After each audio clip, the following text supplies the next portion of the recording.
Hi everyone, David here. Welcome back to the channel. Thanks for coming back for another video, or welcome if it's your first one. Are you doing okay? I'm doing okay. It's kind of cold, rotten weather this week. I really wanted to go out and do some day trips, but yeah, the rain has been thwarting my efforts so far. But I did manage to get out today.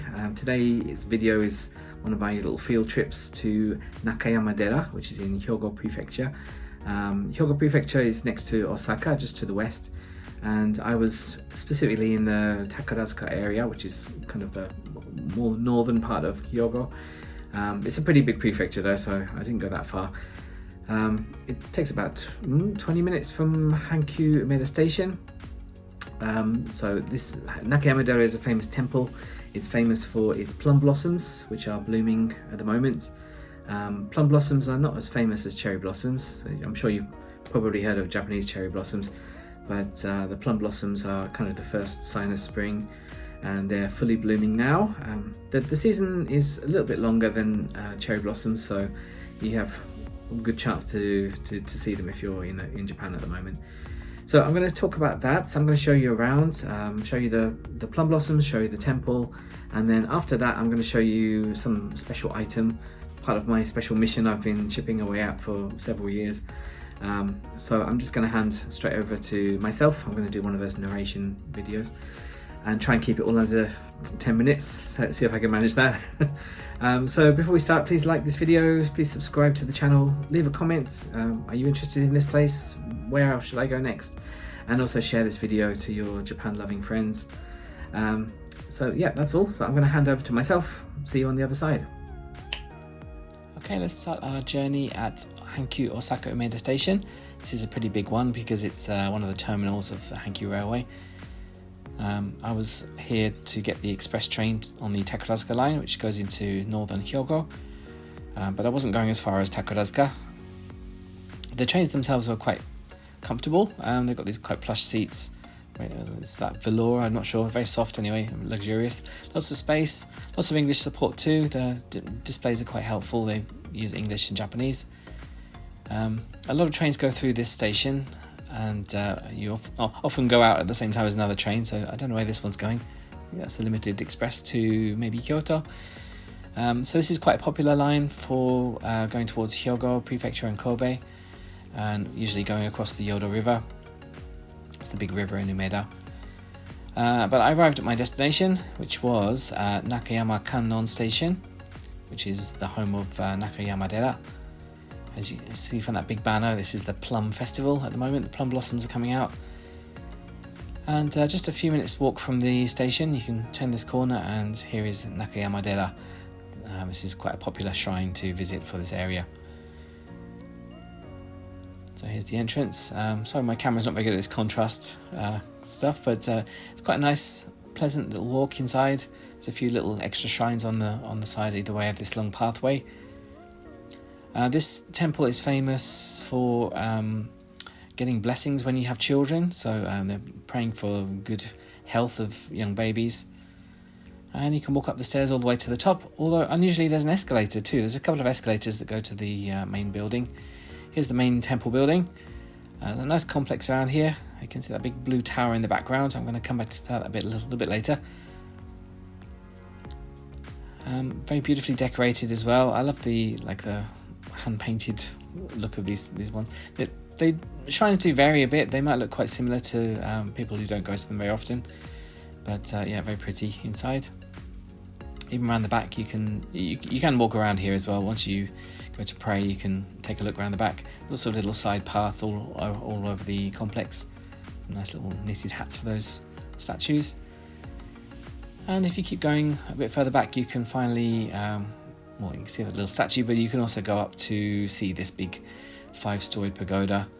Very unusual. I've never seen one that's blue before. Such a vivid blue as well. Very nice. Usually they're red or brown, but this is a very distinctive blue colour one.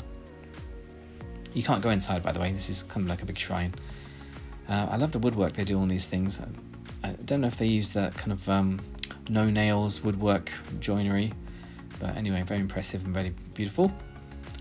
The view from the top is well, not anything particularly interesting, so let's spin around and see some plum trees. They're in bloom at the moment. That's one of the main draws of Nakayama-dera. So let's go and check out the plum grove, which is off to the side. So plum blossoms come out in sort of late February, early March. It's quite a long season compared to the cherry blossoms, and it's quite subtle really as well. They've got these sort of gentle whites and pinks and a few bright reds as well. So there's a very large plum grove around here, even bigger than the one in Osaka Castle. And believe it or not, this is the fully bloomed season. And a large Kannon statue in the middle there. So this is a famous Kannon Temple. But you can venture up onto the hill and you can see all these other beautiful plum blossoms. You can see some like dark pink ones there too. The weather wasn't particularly nice. It was a bit rainy and windy, but very nice. Anyway, you can see lots of different trees. They're not very big trees either. They're not particularly impressive, I'd say, but you know, some kind of gentle feeling of spring coming. It was a bit windy, so you can see the blossoms falling down too. This is a popular place for photography, so if you want to take your nice nature shots, then this is a good place. We are quite high up at this point, so you can get a fairly nice sort of landscape view as well. So definitely check out the Plum Blossom Grove in Nakayama-dera. That's one of the nicer ones in Kansai, I think. They've even got some kind of bonsai trees as well. They're a little bit large for bonsai, but yeah, if you're into that. Quite a lot of pine trees around the garden too, so I guess that's a specialty of this temple. So there we go. I think that's about enough looking around. Hope that was interesting. Definitely visit Nakayama-dera, visit the big blue pagoda, and of course visit the main temple building. So thanks for watching, and I'll hand over to myself for a bit more chatter. Thank you. Hi, welcome back. Thanks for staying all the way to the end. Hope that was interesting. Hope you enjoyed Nakayama-dera. It was quite a nice temple to visit. I've never been there before, but it's nice to see a new place in the Kansai area. Of course, I wanted to see the plum blossoms, which are a nice thing to see this particular season. Kind of finally get out of the house and enjoy something in nature after the long winter. So yeah, that's one thing to go there for. And also, I wanted to go there for a particular mission I've been doing. Is that the right word, mission? But there's a thing called the Saigoku Sanju-san Pilgrimage. So Saigoku is another way to say Kansai, and Sanju-san means 33. So it's a series of 33 temples in the Kansai area which contain a Kannon statue. Kannon is the name of a goddess in Japan. What you can do, you can go to all of these different temples and get the kind of let's say temple seal and a stamp put in your Goshuin-cho book, which is what I've got here. This says Saigoku Sanju-san something or other. This is my Goshuin-cho, which is like a temple book, I suppose. And you can, I don't want to say it's like a stamp rally, but that's probably the quickest way to explain it. You can go to each one and get the calligraphy done in your book and get a stamp. Let me just show you a clip of me getting mine done. So you just pay 300 yen to do that, and hand your book over, and they'll do the special calligraphy and put some special stamps in. It also said the date you went there to, and possibly you'll get some other little pamphlets or things like that, maybe, but depends on the one. So let's take a look at mine today. So, see if I can find the page now. Probably can't. Okay, this is the one. So this is the Nakayama-dera's kind of special calligraphy. It's got the date I went there to, and got the temple's stamps as well.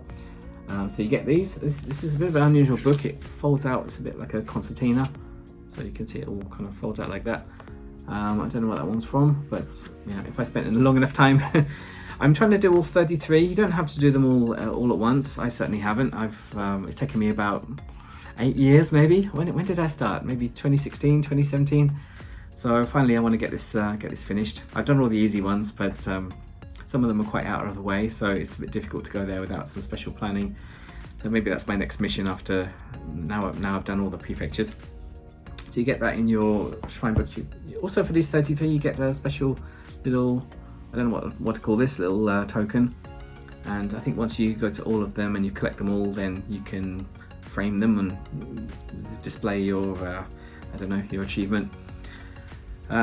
Yeah, I guess as a foreigner, it's probably a little bit strange, but it's just a nice reason for me to go and visit different shrines and temples. Sorry, I keep saying shrines, but I mean temples all over the Kansai area, and just see something that's a bit less famous than some of the touristy spots.